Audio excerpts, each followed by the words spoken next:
जोहार, सेवा जोहार सभी गोंडवाना दर्शन के सभी दर्शक और श्रोताओं को वाटर भेंगरा तरुण की ओर से।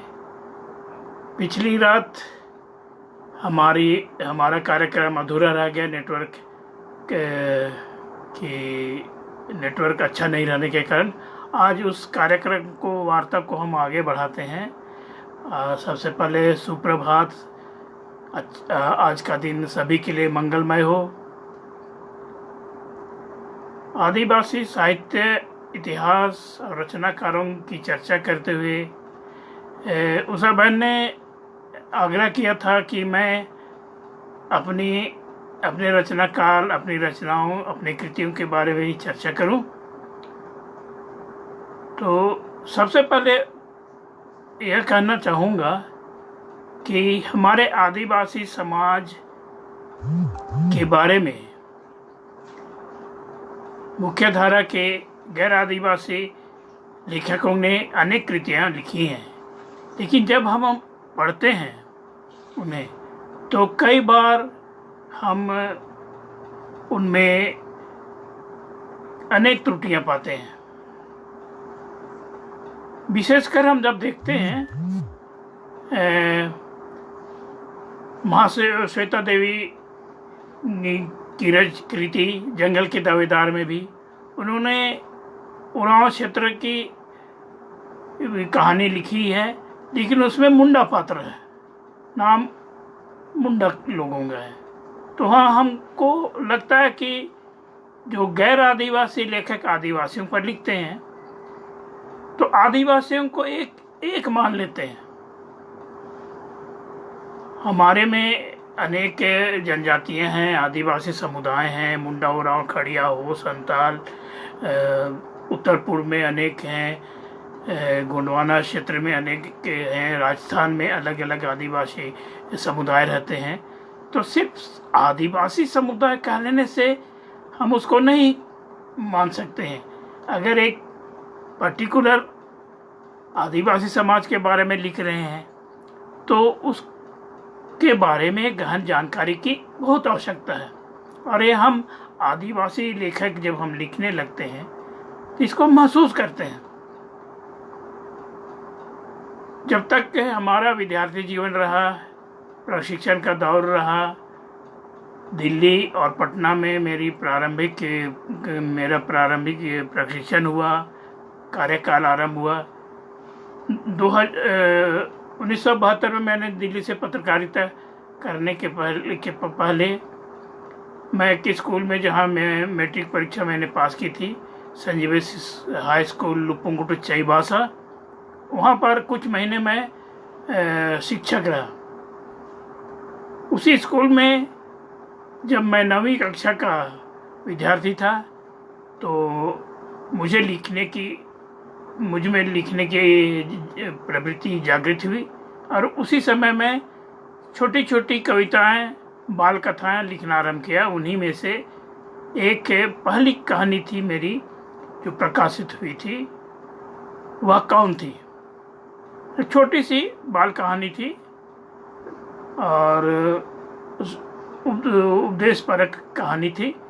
वो 1963 के 4 अगस्त 1963 में नई दिल्ली से प्रकाशित संजीवन साप्ताहिक पत्रिका में बाल जगत या बाल स्तंभ में कहानी प्रकाशित हुई थी।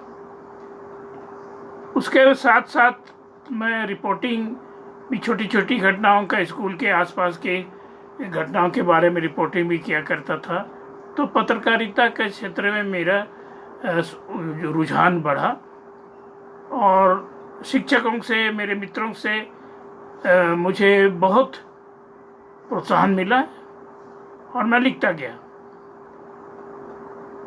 संवेदनशीलता तब जगी जब मुझे 2-3 बार अपने स्कूल से फीस ना चुका देने के कारण मुझे स्कूल छोड़ना पड़ा 2-3 महीनों के लिए।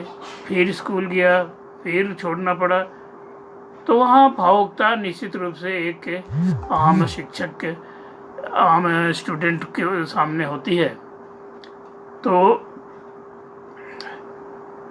मैंने अपने आसपास अपने रिश्तेदारों के बीच में समय बिताया, और चूंकि हमारा यह क्षेत्र है मुंडा बहुल क्षेत्र, मुंडा समुदाय का, तो मेरी प्रारंभिक कहानियाँ हालांकि सामान्य वर्ग से है, मित्रों के बारे में, क्योंकि दिल्ली में साल भर रहा, लगभग 8 साल।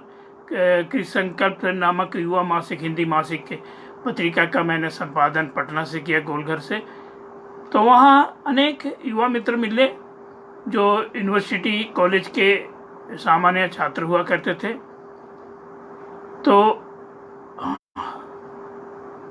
तो हम वहाँ अनेक लोगों से मिले, तो उनके बारे में, उनके साथ मिलते हुए उस तरह की कहानियाँ, रचनाएं हमने लिखी। लेकिन बाद में 1980 में जब मैं रांची आ गया, तो मेरे सामने हमारा आदिवासी समुदाय है। उसमें भी क्योंकि हमारा मुंडा बहुल क्षेत्र है, तो मेरा जो पहला कहानी संग्रह प्रकाशित हुआ, ये जंगल की ललकार। जंगल की ललकार में हमारे जो मुंडा समाज से संबंधित अनेक कहानियाँ हैं, जिसमें लोगों ने जंगल की ललकार को बहुत पसंद किया, क्योंकि जंगल से आदिवासी एकदम जुड़ा हुआ है, जमीनी स्तर पर जुड़ा हुआ है। क्योंकि जो मुंडा क्षेत्र है, यह क्षेत्र पूरा जंगल से भरा हुआ था। जब वो सिंधु घाटी की बढ़ते हुए भारत में आए, तो यहाँ पूरा जंगल हुआ था। और आदिवासी जो मुंडा समाज है, वो एकांत प्रिय, शांत प्रिय, बहुत मिलनसार, सहभागितापूर्ण वाला समाज है। तो जब जंगल को काट कर उन्होंने जिसे जमीन बनाया, उसको यहाँ हम लोग खुटकटी जमीन कहते हैं। जिन्होंने जंगल को साफ करके बसाया, खेती बाड़ी करने के लायक बनाया, उन आदिवासियों की उनकी अपनी जमीन हो गई। जो बाद में जब अंग्रेजों के शासनकाल में जमींदारी प्रथा बाद में आई, तो पत्थर गड़ी उसी समय है, वहाँ वो लोग अपने नाम से पत्थर गाड़ दिया करते थे, तो उनकी जमीन हो जाती थी। और वही साक्ष्य गया के कोर्ट में और कलकत्ता के कोर्ट में मुंडाओं ने उसे सिद्ध किया, और जो वकीलों ने, न्यायकर्ताओं ने उसे माना। लेकिन बाद में जमींदारी प्रथा है, बाहर से अन्य जाति के लोग आए, शोषक बनकर आए, तो काफ़ी मुंडाओं का शोषण हुआ और उसका विरोध उन्होंने किया।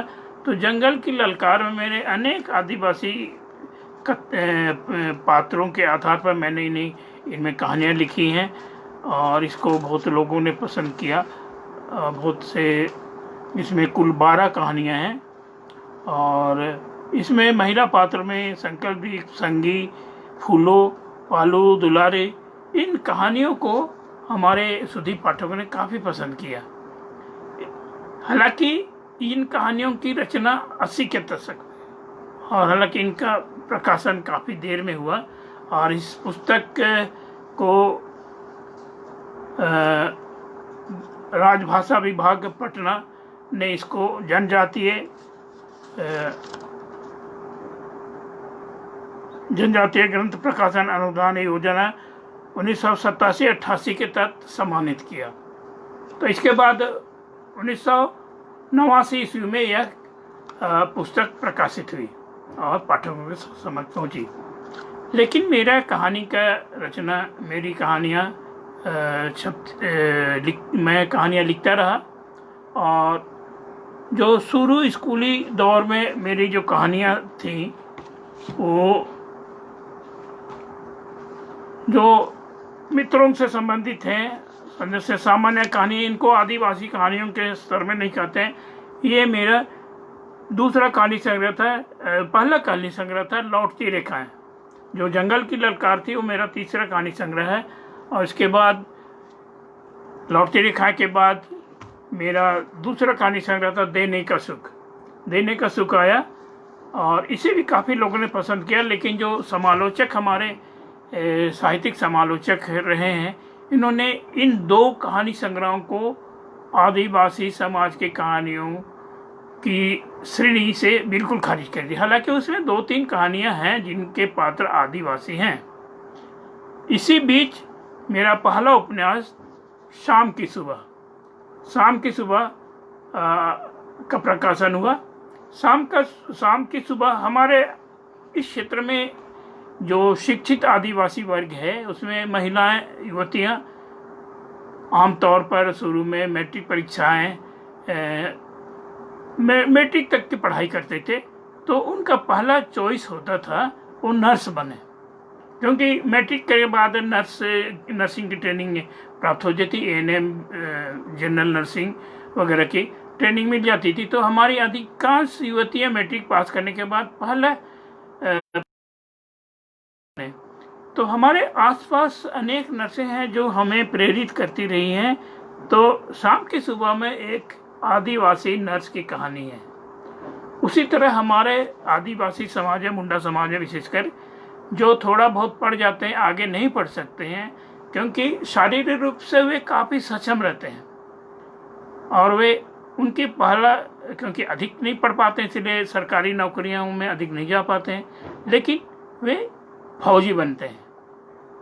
और इसमें भी जो एक पात्र है जो इस नायिका का जो प्रेमी समझे या जो भी कहें सह पात्र है, वो फौजी है, आदिवासी फौजी है। जो ये कहानी भी उस समय प्रेरित है 1971 में, जब इंडो पाकिस्तान का युद्ध हुआ और स्वर्गीय इंदिरा गांधी के नेतृत्व में बांग्लादेश निर्माण आज़ादी में जो जवान गए उनमें इस पात्र का फौजी भी उसमें शामिल होता है, जहां वह शहीद हो जाता है। तो इस तरह नर्सों से प्रेरित जो हमारी आदिवासी बहनें नर्सें हैं, उसको लेकर मैंने इस पहला उपन्यास का लिखन किया, जो 80 के दशक में प्रकाशित हुआ। हालांकि स्कूल के ज़माने में उस समय जब 62-64 में इंडो चीन का युद्ध हुआ 64 में, तो राष्ट्रभक्त से संबंधी जोशीले गीत और युवा मंद की कविताएं और मैंने लिखी हैं, लेकिन उनकी ओर मैं जाना नहीं चाहा क्योंकि हमारे ज़माने में अभी भी कविताएं ज़्यादा लिखते हैं, कहानियां कम लिखते हैं। तो मैंने सोचा कि कहानियों की ओर मैं अपने को उन्मुख करूं, कविताओं का क्षेत्र अलग दूसरों के लिए छोड़ दूं। और इसी सिलसिले में मेरा कहानी लेखन चलता रहा। और मैं मुंडा जनजाति से हूँ, मुंडा आदिवासी हूँ। मेरी मातृभाषा मुंडारी है और हम परिवार में मुंडारी में बात करते थे जब तक मेरी माँ जीवित थी, क्योंकि मेरे पिताजी का देहावसान जब मैं 6 साल का मात्र था उस समय मेरे पिता का निधन हो गया और मेरी माता मरियम लोंगकटे की छत्रछाया में ही हमारा लालन पालन हुआ। तो हमारे परिवार में सभी मुंडारी से बात करते थे, लेकिन बाद में जब विवाह हुआ, मेरी उरांव जनजाति मेरी पत्नी है, तो हम लोग मुंडारी में नहीं बात कर पाते हैं।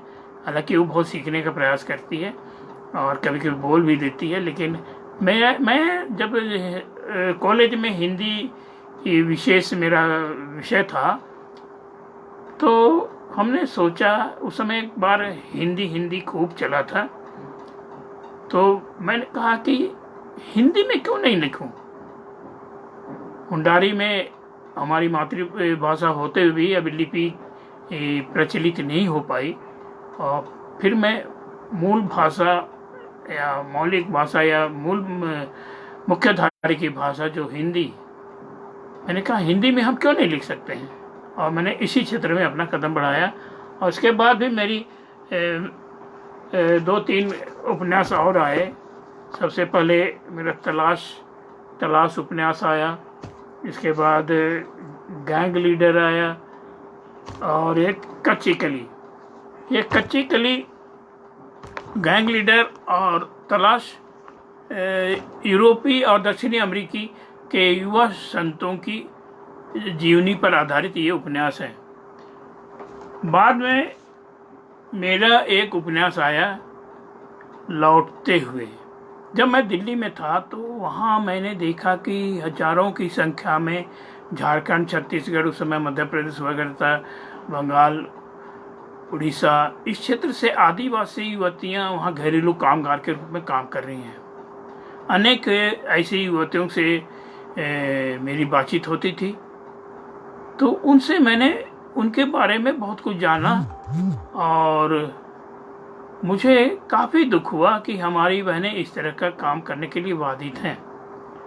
तो लौटते हुए मैं महानगरों में काम करने वाली युवा आदिवासी महिलाओं के बारे में कहा है, उनके मानसिक शारीरिक शोषण ने चर्चा करने, और मुझे आशा है, मुझे कई लोगों को पर अपना किया, शोध किया और पीएचडी एमपी को चुना। अभी हाल में ये मेरे 20 कहानियों संग्रह है जो अनुज्ञा प्रकाशन दिल्ली से प्रकाशित हुआ। तो इसमें भी मैंने 80 के दशक के बाद विमर्श साहित्य और स्थिति में आदिवासी साहित्य की चर्चा होती है, तो मेरे मन में ख्याल है कि हम आदिवासियों के बारे में ही मुख्यतः लिखें। और यह कई लोगों से चर्चा होती थी और कई समालोचक जो हमारे मित्रगण हैं, जो गैर आदिवासी भी हैं, उन्होंने कहा कि आप आदिवासी ध्यान केंद्रित पर लेखक के लेखिकाओं से मैं अनुरोध करना चाहूँगा कि हम समाज के बारे में, जो वहाँ की संस्कृति, जैसे आदिवासी की सहभागिता, हमारे आदिवासी लेखक लेखिकाओं से मैं निवेदन करना चाहूँगा कि हम अपने समाज, अपने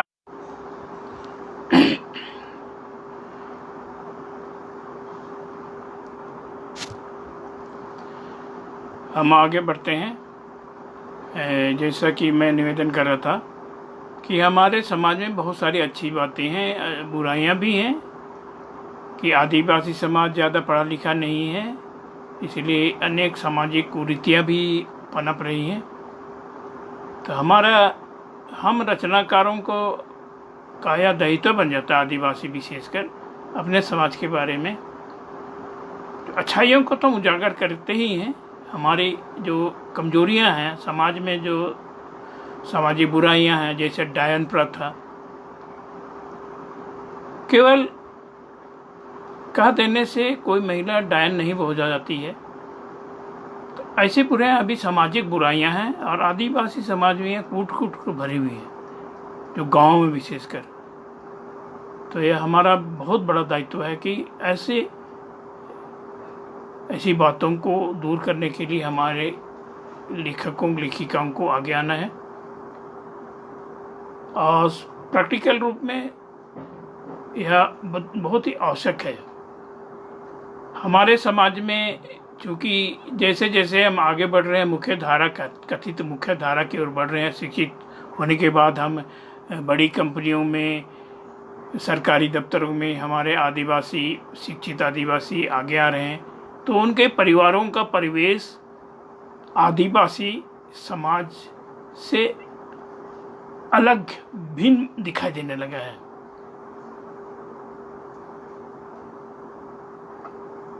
तो जैसे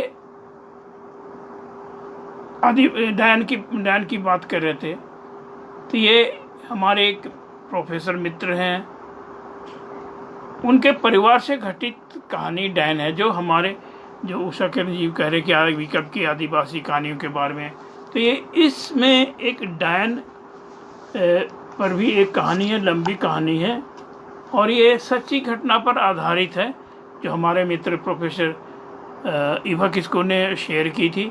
उसी को आधार मानकर मैंने इस कहानी का सृजन किया। और इसमें मामूली बात है, कई कारणों से लोग शिकार होते हैं, लेकिन मुख्यतः बात कुछ और होती है। दूसरी ओर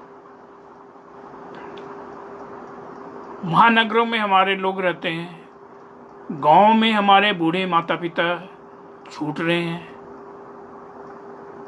पहले बड़ा परिवार, संयुक्त परिवार हुआ करता था, अब परिवारों में लघु परिवार बनने लगे हैं। जो शिक्षित परिवार हैं उनके 1-2 बच्चे ही होते हैं, उससे अधिक नहीं। गरीब परिवारों में 5-6 हो जाते हैं, लेकिन जो समृद्ध हैं उनके परिवारों में बच्चे छोटे होते हैं। भाइयों में अलगाव होने लगा है तो परिवार छोटे हो रहे हैं। पहले दादा दादी, नाना नानी सब हुआ करते थे, चाचा चाची सब हुआ करते थे, लेकिन अब हमारे आदिवासी परिवारों में विघटन आने लगा है और हमारे वृद्ध माता पिता गांव में अकेले रहने के लिए विवश हो जा रहे हैं। वे शहरों में अपने को फिट नहीं पाते हैं। हमारे जो ये विकल्प कहानी संग्रह है, तो उसमें विकल्प कहानी भी इसी पर आधारित है। तो किस तरह का एक बेटा महानगर दिल्ली में काम करता है, उसकी बूढ़ी माँ गांव में बसती है। इसके साथ ही हमारी युवतियों में या हमारे मजदूरों में हमारे लोगों का पलायन दूसरे प्रदेशों में होने लगा है। हालांकि सही ढंग से व्यवस्था की जाए तो हमारे आसपास भी बहुत सारे रोजगार हैं। हमारे लोग बहुत मेहनती होते हैं, ईमानदार और सरल होते हैं, ये आदिवासियों की खासियत है। लेकिन इसी का लाभ उठाकर बहुत सारे दलाल हमारे आदिवासी महिला पुरुष बच्चों को लेकर दूसरे प्रदेशों में ले जाते हैं। ईंट भट्ठा, जो ईंट बनाने के भट्टे होते हैं, वहाँ आदिवासियों को ले जाते हैं। बेरोजगारी और समय पर पैसे नहीं देते हैं, आर्थिक रूप से शोषण करते हैं, मानसिक रूप से, शारीरिक रूप से शोषण किया जाता है और उचित मुआवजा भी नहीं मिलता है।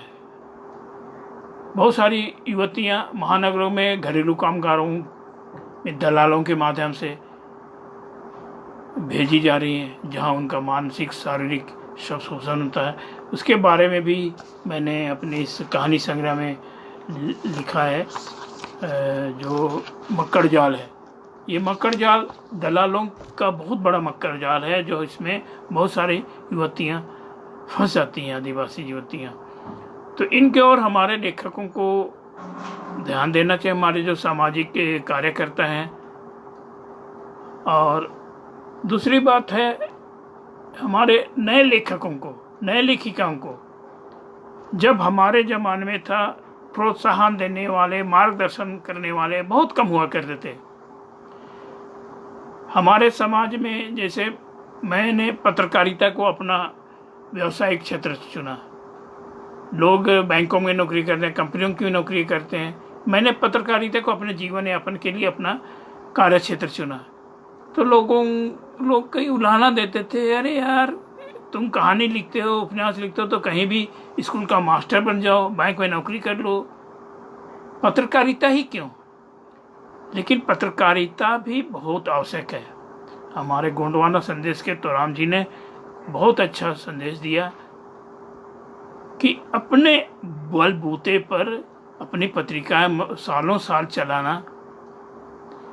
मैंने भी प्रारंभिक दौर में 80 के दशक में मैं अपनी पत्नी के साथ जगज्योति पाक्षिक, इसका मैं सैंपल यहाँ पर नहीं रखा हूँ, लेकिन 81 से लेकर 86 तक मैं पाक्षिक पत्रिका जगज्योति का प्रसारण करता रहा और अकेले भाग दौड़ करता रहा। प्रोत्साहन देने वाले कम थे, लेकिन हमने अपना प्रयास जारी रखा। बाद में दूरदर्शन के समाचार संवाददाता की नौकरी मिल जाने पर यह प्रकाशन भी बंद हो गया और तकनीकी कारणों से भी बंद करना पड़ा। तो आज जो हमारे नए रचनाकार हैं, उन्हें प्रोत्साहित करने की बहुत आवश्यकता है। उनको शाबाशी देना, उनकी कृतियों को पढ़ना, उनको सुझाव देना। हमारे ज़माने कोई हम लिख दिए तो अच्छा, बहुत अच्छा लिखे हो, लेकिन शाबाशी और आगे कैसे बढ़े इसका कोई रास्ता हमें नहीं मिलता था। आज हमारे सामने कई बुजुर्ग हैं जो हमारे साथी हैं, जो लगातार लिख रहे हैं। उनके माध्यम उन्हें भी मैं कहना चाहूँगा कि अपने आसपास जो युवा शोधार्थी हैं, युवा रचनाकार हैं, कवि हैं, लेखक हैं, उनकी रचनाओं को पढ़े, उनकी गलतियों को सुधारे, उन्हें प्रोत्साहित करें। अभी बहुत सारे प्रकाशक जो आदिवासी साहित्य, क्योंकि इसकी मांग बढ़ गई है, चर्चा हो गई। जब दलित साहित्य और स्त्री चेतना पर विमर्श के बाद 80 के दशक में ये आरंभ हुआ, तो 90 के दशक में आदिवासी साहित्य विमर्श आरंभ हुआ। और इसके लिए साहित्य अकादमी और रमणिका गुप्ता फाउंडेशन, इन्होंने बहुत योगदान दिया। इसके मैं ज़रूर आभार देना चाहूँगा, उन्हें धन्यवाद देना चाहूँगा कि भारत भर के आदिवासी लेखक लेखिकाओं को, चाहे उत्तर पूर्व के नागालैंड, मेघालय, अरुणाचल प्रदेश के लेखक हों, कवि हों, जम्मू कश्मीर क्षेत्र के लेखक हों, केरल के हिंदी लेखक आदिवासी लेखक हों, महाराष्ट्र के हों, गुजरात के हों, मध्य प्रदेश छत्तीसगढ़ के हों, उड़ीसा के हों, सभी को इन लोगों ने एकत्रित किया। और जवाहरलाल नेहरू के भाषा विज्ञान केंद्र के सहयोग से 2005 में एक बार हुआ, 15 में एक बार हुआ, तो बहुत सफल रहा। इस तरह के आयोजन भी हमें आदिवासी लेखक संस्थानों के माध्यम से करना चाहिए, जो जहाँ बड़े छोटे सभी नए लेखक पुराने लेखक एकत्र हों, एक दूसरे को आदान प्रदान करें। दूसरी बात है कि हमारे रचनाओं का प्रकाशन कौन करके। अभी मेरे पुस्तक का प्रकाशन दिल्ली के अनुज्ञा बुक्स प्रकाशन ने किया। केदार प्रसाद मीना जो दिल्ली में सहायक प्रोफेसर हैं, उनकी पुस्तकों का उन्होंने प्रकाशन किया। आदिवासी कथा जगत, आदिवासी समाज साहित्य और राजनीति वगैरह, और महादेव टप्पो के सभ्य लोगों के बीच आदिवासी, इस तरह की आदिवासी कृतियों का प्रकाशन अभी बड़े प्रकाशक भी करने लगे हैं। हमारे बीच में आदि प्रकाशन कलकत्ता, जो एक आदिवासी महिला कर रही हैं, आदिलिपि, उनका प्रयास भी बहुत सराहनीय, लेकिन उनको काफ़ी संघर्ष करना पड़ रहा है, उनको वितरण में काफ़ी कठिनाइयाँ होती हैं। लेकिन हमारे बीच में भी प्रकाशक आने चाहिए जो हमारे रचनाकारों की कृतियों को प्रकाशित करें। पत्रिकाओं का अभाव है, सामान्य पत्रिकाओं के प्रकाशन में कई अनेक कठिनाइयाँ हैं, वितरण की कठिनाइयाँ हैं, पाठक हमारे पास नहीं हैं। लेकिन जागरूकता अगर हम फैलाएं तो हम अपनी कृतियों का जरूर से हम वितरण और प्रचार प्रसार कर सकते हैं। इस दृष्टिकोण से हम देखें तो संताली साहित्य में एक, जब रांची में एक आदिवासी साहित्य अखड़ा हो रहा था, तो एक मित्र संताली लेखक मुझे मिले। उन्होंने आदिवासी स्कूल की स्थापना, संताली स्कूल की स्थापना भी की, और उन पर संताली में पुस्तकें भी लिखते हैं, और जहाँ जहाँ हो जाते हैं उनका प्रसार प्रसार करते हैं, पुस्तकों का वितरण करते हैं। और जैसा कि मैंने कहा कि पुस्तकों को बेचने, हम बेचते हैं, खरीदते नहीं हैं लोग। तो हमारे समाज के बीच में भी यह कोशिश जारी रहनी चाहिए कि आदिवासी लेखक लेखिकाओं की कृतियों को हम खरीद कर पढ़ें, मांग कर नहीं, तो उन्हें भी प्रोत्साहन मिलता है, तो आगे हम अच्छी कृतियों की आशा कर सकते हैं। अभी विभिन्न आदिवासी भाषाओं के लेखक लेखिकाएं सम्मिलित रूप से एक साथ एक मंच पर आने लगे हैं। इस प्रवृत्ति को हमें आगे बढ़ाने की ज़रूरत है, बहुत आगे बढ़ाने की ज़रूरत है।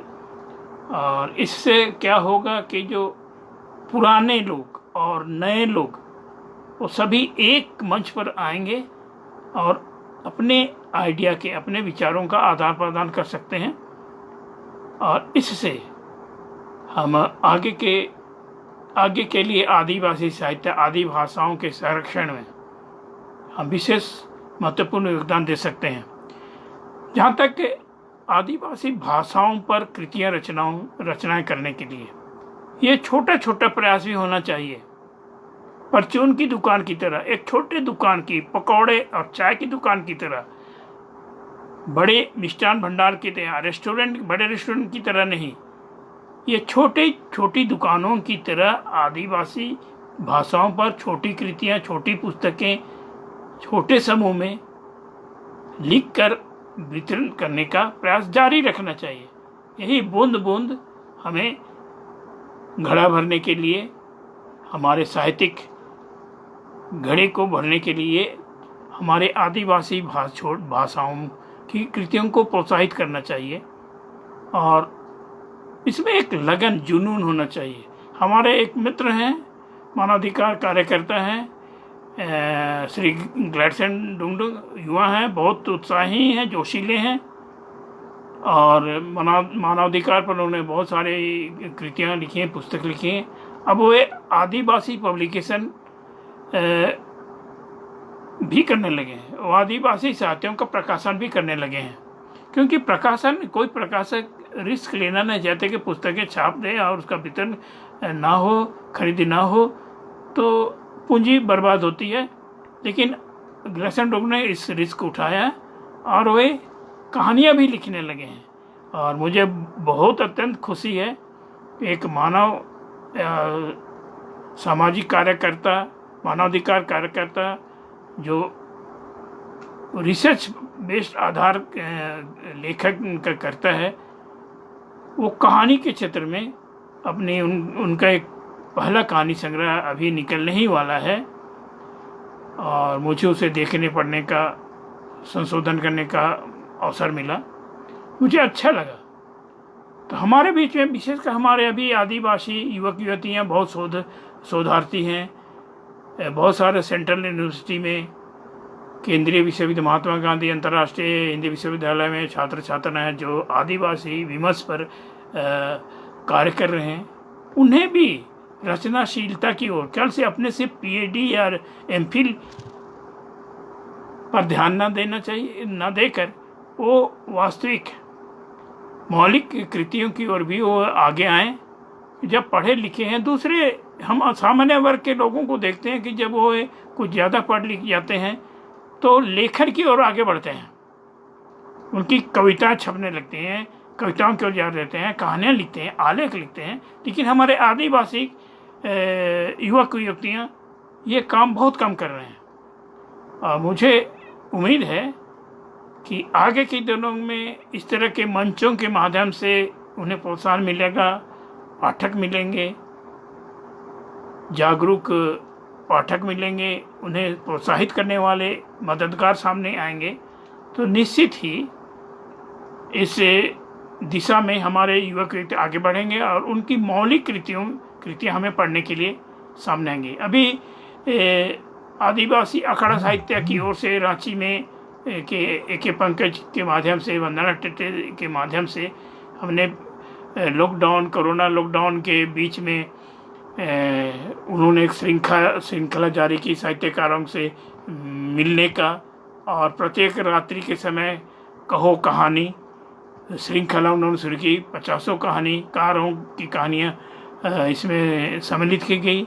उसमें बहुत सारे नए लेखक, बिल्कुल युवा 20-25 साल के युवा लेखकों की कृतियाँ भी सामने आई और वे बहुत सुंदर रचनाएं प्रस्तुत कर रहे हैं। तो इनको सम्मिलित करके भी हमें आगे बढ़ना है और अपनी भाषाओं को में तो जरूर लिखें, और चूँकि मूल हमारा भारतीय भाषा हिंदी है, इस ओर भी हमें ध्यान देना चाहिए। तो मेरा कहना यही होगा कि हम युवक युवतियों को भी प्रोत्साहित करें, उन्हें आगे लाएं, उनके लिए एक मंच प्रदान करें। तो इसमें जो हमारे वरिष्ठ आदिवासी लेखक लेखिकाएं हैं, उनसे मैं निवेदन करना चाहूँगा कि इस दृष्टि में वे अपना विचार रखें और नए आदिवासी लेखक लेखिकाओं की कृतियों को प्रकाशित करने का बीड़ा भी उठाएं। मैं भी चाहता हूं कि हमारे युवा आदिवासी लेखक लेखिकाएं सामने आएं। अगर कहानी की दिशा में वे आगे आना चाहते हैं, मेरी मदद चाहते हैं, तो मैं उनका सहर्ष स्वागत करता हूं, दिल से स्वागत करता हूं। और मुझे उम्मीद है कि इस कार्यक्रम को देख रहे हैं, क्योंकि उषा अत्रा मैन ने बहुत निवेदन किया कि मैं इस कार्यक्रम पर लाइव आऊं, अपने विचार रखूं, अपनी कृतियों के बारे में, अपनी रचना संसार के बारे में, अपनी कृतियों के, अपने लेखन या इस पत्रकारिता जीवन के बारे में अपने विचार रखूं। तो मैं उपयोगी कितना सिद्ध होऊंगा आप पाठकों श्रोताओं पर निर्भर करता है, लेकिन इन्हीं मंचों के माध्यम से हम बहुत अनेक विभिन्न आदिवासी समुदायों के बीच में हमारा सामंजस्य आगे बढ़ा है, मैत्री बढ़ी है और सहयोग तो बहुत ही बढ़ा है। इसलिए मैं बहुत उम्मीद रख रहा हूँ कि आगे के दिनों में एक सामूहिक प्रयास, जो कि आदिवासी का एक मौलिक गुण है, सहभागिता का। क्षमा करें, तो लगातार बोलने से थोड़ा मैं पानी पी लेता हूँ। सहभागिता के आधार पर हम एक दूसरे, जैसे गोंडी साहित्य की जो प्रमुख कृतियां हैं, मुंडारी भाषा की जो कृतियां हैं, कुड़ुक साहित्य में जो प्रमुख कृतियां हैं, उनकी रचनाएं हैं, संताली भाषा में हो समुदाय के, उत्तर प्रदेश के, उत्तर पूर्व के नागालैंड, अरुणाचल प्रदेश और अरुणाचल प्रदेश, मणिपुर, मेघालय, उत्तर पश्चिम में कश्मीर और नैनीताल, बहुत सारे उत्तराखंड के आदिवासी हैं जो हिंदी में लिख रहे हैं। सभी रचनाकारों की कहानियों का, कविताओं का एक जगह संकलन करने का प्रयास किया जाना चाहिए। इसमें हमारे वरिष्ठ साहित्यकार जो इसमें लगे हुए हैं, जो इससे और सहायता दे सकते हैं आर्थिक रूप से, सैद्धांतिक रूप से और अपने विचारों के माध्यम से, तो निश्चित रूप से हम आदिवासी साहित्य को आगे बढ़ा सकते हैं। न केवल अपनी मातृभाषा का, लेकिन विभिन्न मातृभाषाओं की अलग अलग कहानियाँ, उनके समाज के बारे में, उनकी अच्छाइयों के बारे में, उनकी बुराइयों के बारे में, उनकी कमजोरियों के बारे में, युवा साहित्यकारों के बारे में, बुजुर्ग साहित्यकारों के बारे में हम एक पुस्तक में हम ढेर सारी जानकारियाँ प्राप्त कर सकते हैं। अभी हम इक्के दुक्के व्यक्तिगत रूप से हम अपना प्रयास जारी रखे हुए हैं, लेकिन इस प्रयास को हम आदिवासी सहभागिता के रूप में एक साथ आगे करेंगे तो निश्चित रूप से हम आगे सफल हो सकते हैं। और जहाँ तक कुछ लोगों, अभी पिछली बात हम पिछले दिनों में देख रहा था, तो गोंडवानी भाषा शब्दकोश की भी बात हो रही थी। हमारे मुंडारी में तो मुंडा ही इंसाइक्लोपीडिया मुंडारी का है, और मैं कल चर्चा करने भूल गया था। तो ये मुंडारी टुंग कोढ़ारी, ये मुंडारी शब्दकोश है। ये मुंडारी शब्दकोश है, जिसके हैं डॉक्टर मनमसी मुंडू। डॉक्टर मनमसी मुंडा डॉक्टर मनमसी मुंडू ये पेशे से पशु चिकित्सक थे, वेटरनरी डॉक्टर थे, लेकिन उनका जो भाषा से लगाव था, वो रांची में रहते हुए हमारा विचारों का आदान प्रदान हुआ करता था। तो उनकी पांडुलिपि लेकर मेरे पास आए कि इसको कहीं से प्रकाशित किया जाए।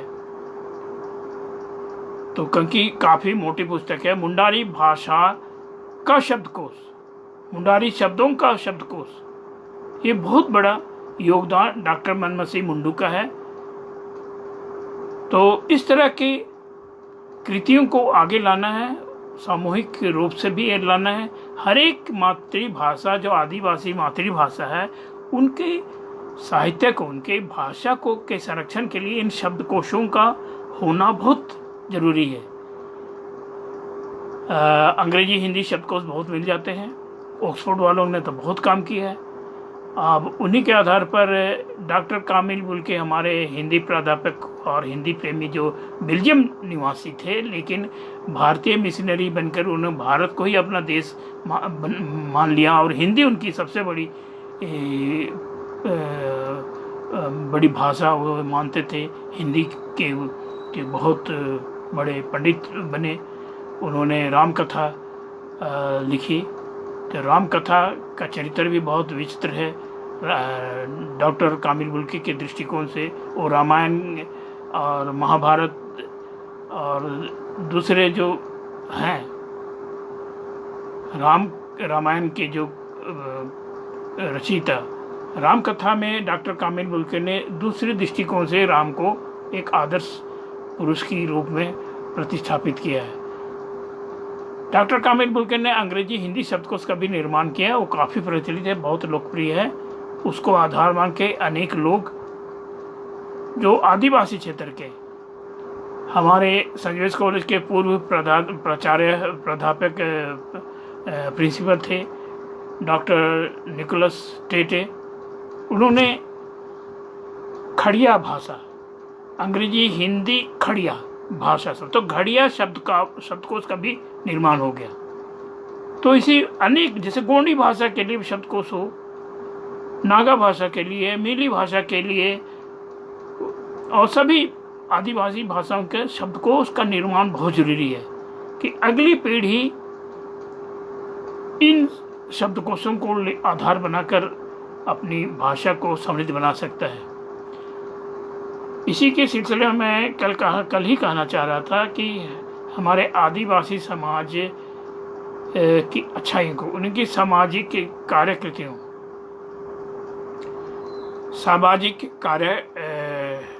सामाजिक रीति रस्मों को, शादी दस्तूरों को, जन्म विवाह के अवसरों के रीति दस्तूरों को हमारे आदिवासियों के रचनाकार अपनी रचनाओं में उनको सम्मिलित करें। कि इनको अलग से पुस्तकों में जब हम लिखते हैं तो एक शोधार्थी के लिए होता है, लेकिन आम पाठक, आम आदिवासी पाठक अपने समाज में हो रहे परिवर्तनों के कारण इनसे दूर होता जा रहा है। तो हमारी कहानियों में, हमारे उपन्यासों में इन संस्कारों, रीति रिवाजों को जो आदिवासी समाज के हैं, अगर हम उनको सम्मिलित करते हैं, जैसे हमारे आदिवासी परिवारों में कोई मेहमान आता है, कुपुल आता है, तो उसका स्वागत हम सिर झुका के, हाथ जोड़कर उनका अभिवादन करते हैं। कांसे के लोटे में लेकर उनको पानी, उनके पैरों का परिचालन करते हैं, पैर धोते हैं। तो ये संस्कार, ये संस्कृति दूर होते जा रही है। आप सीधे कांच के गिलास में हम ट्रे में लेकर अतिथियों को पानी दे देते हैं। पुराने ज़माने में ऐसा नहीं होता, पहले उनका हाथ मुंह धोया जाता था। और तो हम उसको अलग तरह से करने लगे हैं और वह हमारा संस्कृति से दूर होता जा रहा था।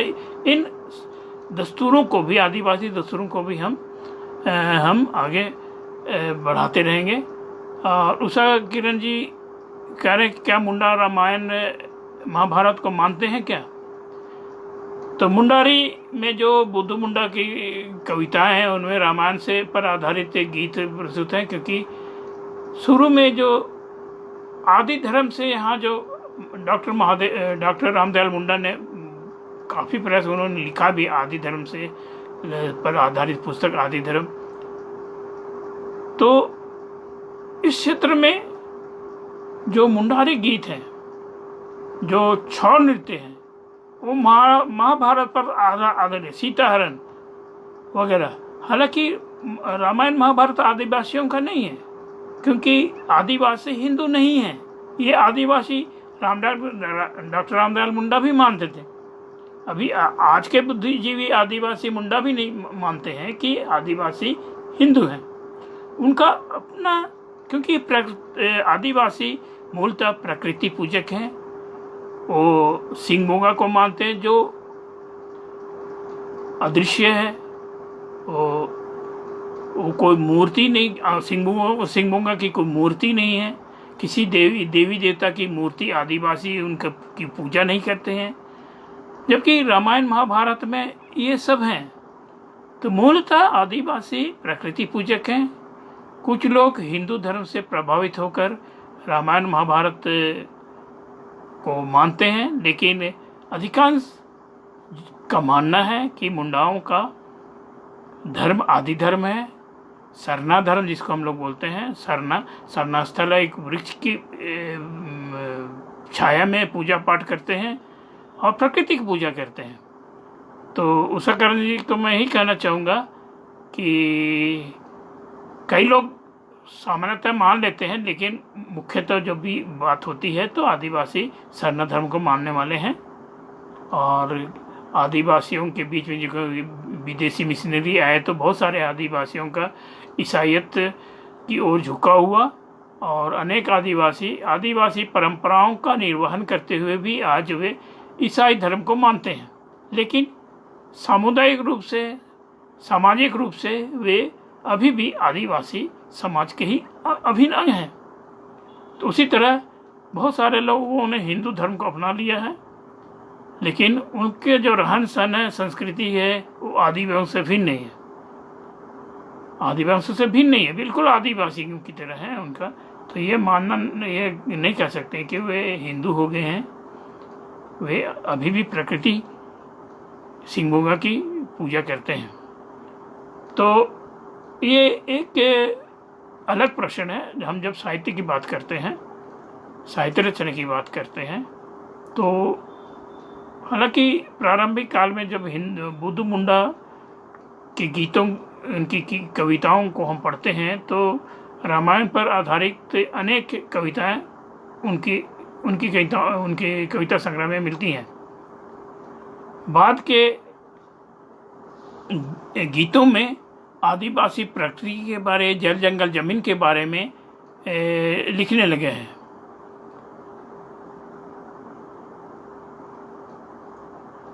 और बहुत सारे आदिवासी मुंडा गीतकार हुए हैं। हमारे आदिवासी में गीतों का बहुत ज़्यादा प्रचलन है। हर एक अवसर पर अलग अलग तरह के गीत गाए जाते हैं और उनके रचनाकार बहुत हैं। भले लिखने वाले आलेख नहीं लिखते हैं, लेकिन गीत बहुत लिखते हैं।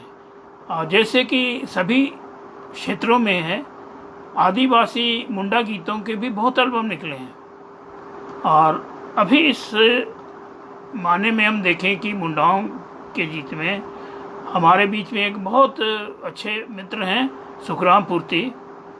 वो आदिवासी संस्कृति, आदिवासी जीवन पर आधारित मुंडा गीतों का एल्बम का निर्माण कर रहे हैं। उनके अनेक सहयोगी हैं और उन्होंने इस क्षेत्र में बहुत अच्छा प्रयास किया है। हालांकि वो रेलवे में नौकरी करते हैं, लेकिन इस ओर में अपनी संस्कृति को वीडियो एल्बम के माध्यम से प्रस्तुत कर रहे हैं। पिछले दिनों सोशल मीडिया में एक चर्चा आई थी, मृग्या, जो मिथुन चक्रवर्ती की पहली फिल्म थी।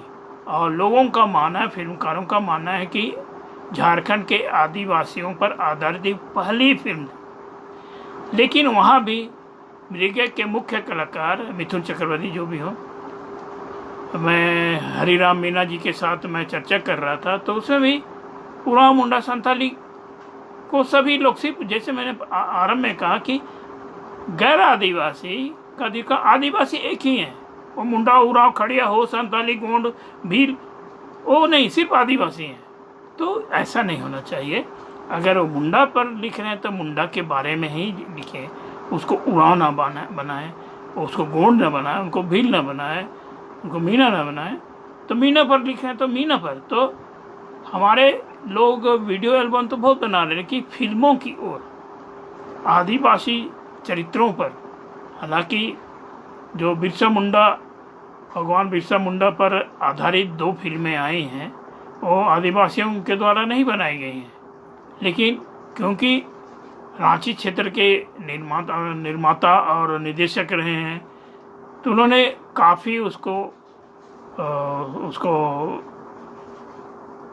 पुष्टि की है कि आदिवासी उसको ऑथेंटिक मान सकते हैं हम लोग, जो बिरसा मुंडा पर आधारित फिल्म है। लेकिन और भी एक कार्यक्रम सामाजिक जीवन पर आधारित फिल्में आदिवासियों पर या मुंडा आदिवासियों पर या अन्य आदिवासियों पर नहीं बनी। हालांकि संताली फिल्मों ने इस ओर काफ़ी आगे कदम बढ़ाया है। और जैसे कल मैं चर्चा कर रहा था कि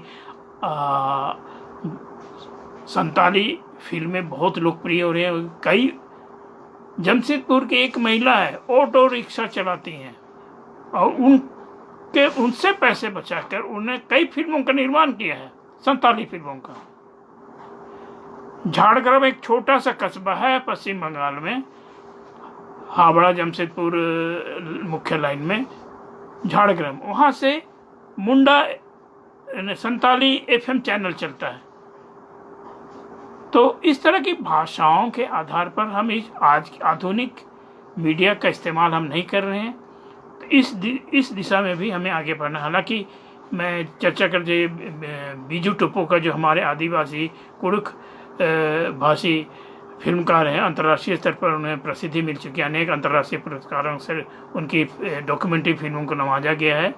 उन्होंने कुड़ुक भाषाओं पर फिल्में बनाई हैं। और निरंजन कुमार कुजूर, जो सत्यजीत राय फिल्म इंस्टीट्यूट से प्रशिक्षित होकर निकले हैं, वो बहुत महत्वाकांक्षी हैं, उनकी भी अंतर्राष्ट्रीय स्तर पर पकड़ है। वो भी चाहते हैं कि आदिवासी अपनी भाषा पर फिल्में बनाएं और उन्होंने प्रयास भी किया है। एक दो फिल्में उन्होंने की, अभी यहाँ नाम याद नहीं आ रहा, लेकिन निरंजन कुमार कुजूर भी कुड़ुक भाषा में उन्होंने फिल्में की हैं। तो हमें अपनी मातृभाषा जो आदिवासी भाषा में, उनमें भी फिल्में बनानी चाहिए, जो एक साहित्य का ही एक अंग है, विकसित अंग है। इस ओर भी हमें आगे आना चाहिए। तो धर्मों पर, हालांकि यहाँ पर उषा किरण जी कह रहे हैं कि सिंगबोगा और सरना के बारे में बताया, तो मैं यहाँ पर चर्चा नहीं करना चाहूँगा। तो क्योंकि धार्मिक मंच इसको हम नहीं बनाना चाहते हैं और साहित्यिक मंच ही बना, और आदिवासी भाषाओं पर मैं इस चर्चा करना चाहूँगा। तो आदिवासी भाषाओं पर अभी नेपाल से, जो कि भारत के साथ अभी मनमुटाव चल रहा है, लेकिन वहाँ आदिवासी कुड़ुक भाषी लोग, उन्होंने कुड़ुक भाषा में अखबार निकालना शुरू किया है नेपाल में। तो बहुत बड़ी उपलब्धि है। झारखंड में कुड़ुक मूलतः झारखंड के हैं, द्राविड़ी भाषा मूल के लोग हैं, झारखंड में बहुतायत में हैं। बांग्लादेश में लोग हैं जो कुड़ुक बोलते हैं, वो उनके बीच में आदान प्रदान हो रहा है। हमने बीच में देखा कि बांग्लादेश के कुड़ुक आदिवासी मित्र अपने चर्चाएं करें कुड़ुक भाषा में। तो अभी कल संताली भाषा में इसी तरह का वेबिनार हो रहा था, उन्हें हमारे बहुत सारे मित्र उसमें भाग ले रहे थे संताली भाषा में। तो हमारे जो मुंडारी भाषा में, तो हमारे मुंडा साहित्यकार हैं, उनको भी सम्मिलित होकर एक मंच पर आना चाहिए वेबिनार में, और सामाजिक विषयों पर, लेखन पर और अन्य विभिन्न मुद्दों पर, राजनीतिक आर्थिक सभी मुद्दों पर हम विचार विमर्श करते। तो सोशल मीडिया का हम लोग उपयोग कर सकते हैं। कल संताली भाइयों ने वेबिनार का आयोजन किया था संताली भाषा में। तो गोंडी भाषा में, भीली भाषा में और जो भी हमारी आदिवासी भाषा हैं, उनका उपयोग इन तरह के मंचों में सोशल मीडिया के माध्यम से हमको करना चाहिए। तो हम निश्चित रूप से अपनी मातृभाषा को हम लोकप्रिय बना सकते हैं, अधिक सहज बना सकते हैं। और जैसे आमतौर पर हमारे क्षेत्र में कहा जाता है कि दो बंगाली मिल जाएं तो दूसरे के बारे में वो लोग नहीं सोचते हैं, वो अपनी मातृभाषा बंगला में बातें करने लगते हैं। बगल में उनके मित्र हैं जो बांग्ला भाषी नहीं हैं। तो हमें भी अपनी मातृभाषा के जानकारों के अगर हम मिलते हैं तो अपनी मातृभाषा में बात करें, ना अंग्रेजी में बात करें, ना हिंदी में बात करें, सीधी अपनी मातृभाषा। हम मुंडा से, मेरे में कोई मुंडा मित्र हैं तो मुंडारी में बात करें। तो मैं प्रयास करता हूँ कि जो भी हमारे मुंडा मित्र हैं तो उनसे मुंडारी से बात करें। तो गोंडी भाषा में जो हमारे गोंडी मित्र हैं, एक दूसरे से गोंडी भाषा में बात करें, तो इससे हमारी जो लोक भाषा है, हमारी मातृभाषा है, उसको संबल मिलेगा, उसको आगे बढ़ने का अवसर मिलेगा। और हमारे जो पीछे सहज हैं उनको हम आगे बढ़ा सकते हैं, उनको प्रोत्साहित कर सकते हैं। जहाँ तक हमारा समय लगभग समाप्त हो रहा है, अधिक कि लगातार हम इस मंच को हम लोग आगे भी बढ़ा सकते हैं। हमारे और भी मित्र होंगे अपने मातृभाषा के बारे में, आदिवासी साहित्य के बारे में बातचीत करना चाहेंगे। विशेषकर जो उच्च शिक्षा प्राप्त हैं उनसे मेरा आग्रह रहेगा कि आदिवासी भाषाओं पर वे रिसर्च करें, उनकी रचनाकारों को आगे लाने का प्रयास करें। इससे पूरे भारत में, पूरे विश्व में जो आदिवासी भाषाएं हैं उनको एक साथ एक मंच लाने में जरूर अवसर मिलेगा।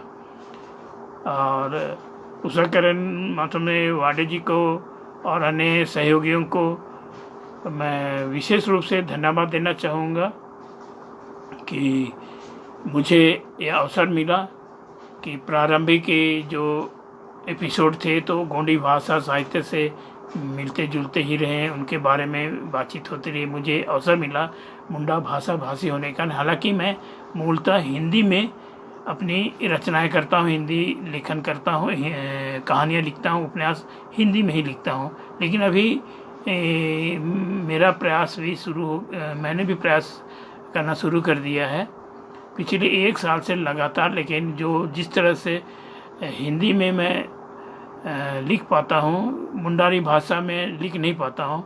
यही कारण है कि मेरी जो योजना है एक मुंडारी कथा संग्रह बनाने की, हालांकि मेरी ही हिंदी कहानियों का ही रूपांतर या भाषांतरण होगा, अनुवाद होगा, जो मुंडारी भाषा में मैंने उसका स्वर्गीय रामदयाल मुंडा मुझे प्रेरित बराबर कहते थे कि बाबू हिंदी में तो लिखते हो, मुंडारी में भी लिखा करो, इन्हीं कहानियों को मुंडारी में प्रस्तुत करो।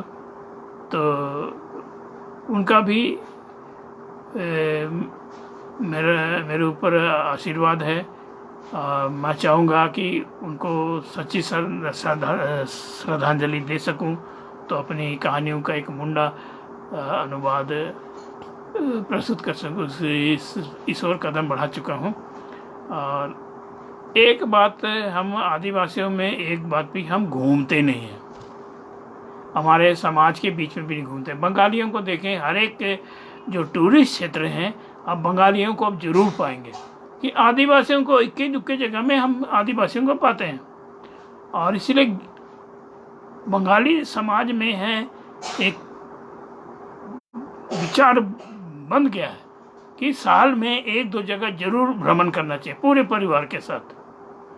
हर एक क्षेत्र में कहीं भी जाएं, आप कच्छ के क्षेत्र में जाएं, राजस्थान के बीहड़ रेगिस्तान में चले जाएं, पहाड़ों पर चलें, आपको आदिवासी नहीं के बराबर मिलेंगे पर्यटन, लेकिन बंगाली जरूर मिलेंगे।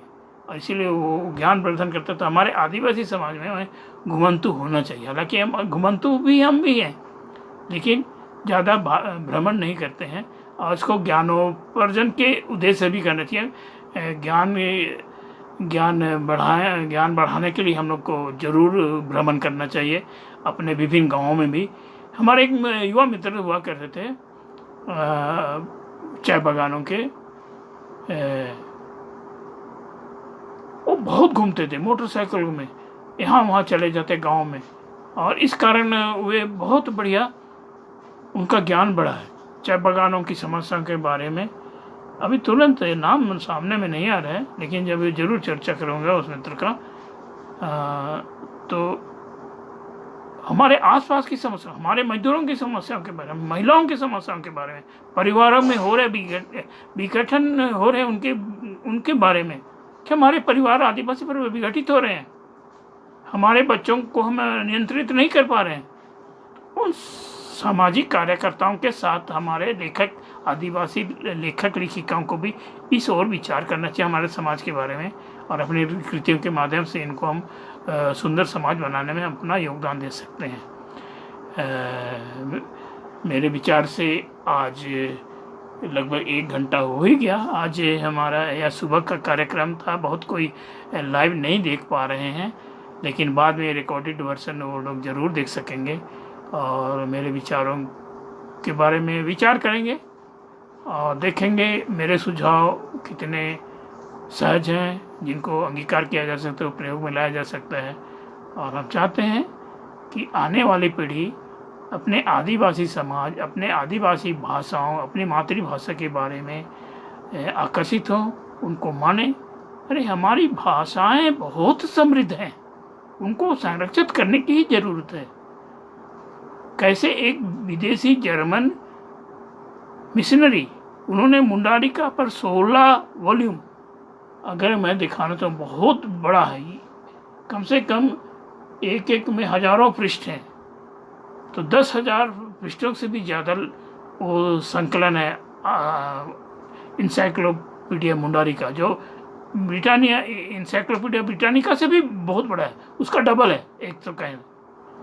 जो अंग्रेजी बहुत समृद्ध विश्व भाषा है, लेकिन उसका जो इंसाइक्लोपीडिया ब्रिटानिका है उस वॉल्यूम का भी डबल है इंसाइक्लोपीडिया मुंडारिका,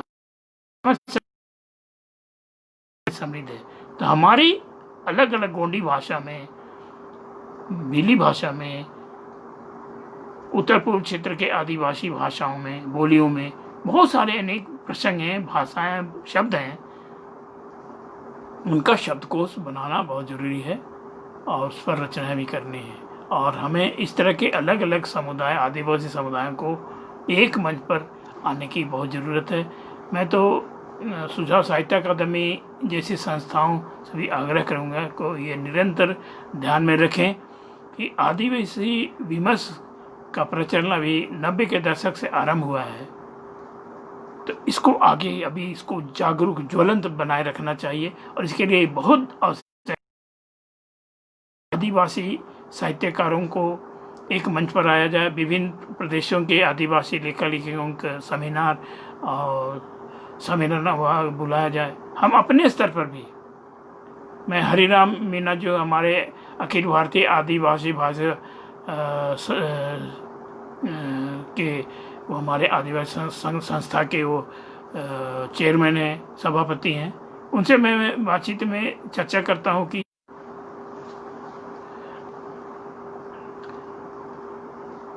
तो सिग्नल मिलने लगा है कि हम अपना कार्यक्रम को समापन की ओर ले जाएं। तो मैं सभी का पुनः एक बार आभार प्रकट करता हूँ, विशेषकर उषा किरण बहन जी का और वाडे जी का, अपने मित्रों का, सभी का मैं आभार प्रकट करता हूँ। विशेषकर युवा साथी तो हमारे सुझावों को, हमारे इस कार्यक्रम को देखा।